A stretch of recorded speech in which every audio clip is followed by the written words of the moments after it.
বিসমিল্লাহির রহমানির রহিম।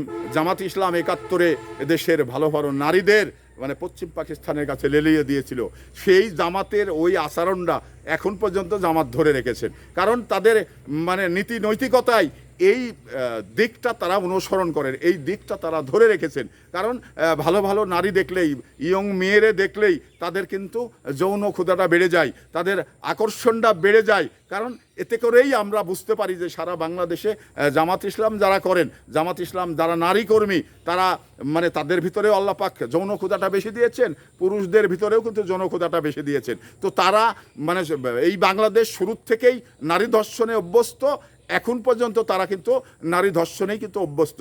এবং এই তারা আবার বড় বড় কথা বলেন যে সৎ লোকের শাসন চাই, জামাত ইসলামকে ক্ষমতায় দেখতে চাই। এই ক্ষমতায় দেখে যারা মানে বাংলাদেশের মানুষ, বাংলাদেশের মা বোনরা জামাতের কাছে নিরাপদ নয়, সেই মানুষকে মানে সৎ লোক বলা হয়, এটা আসলেই অন্যায়।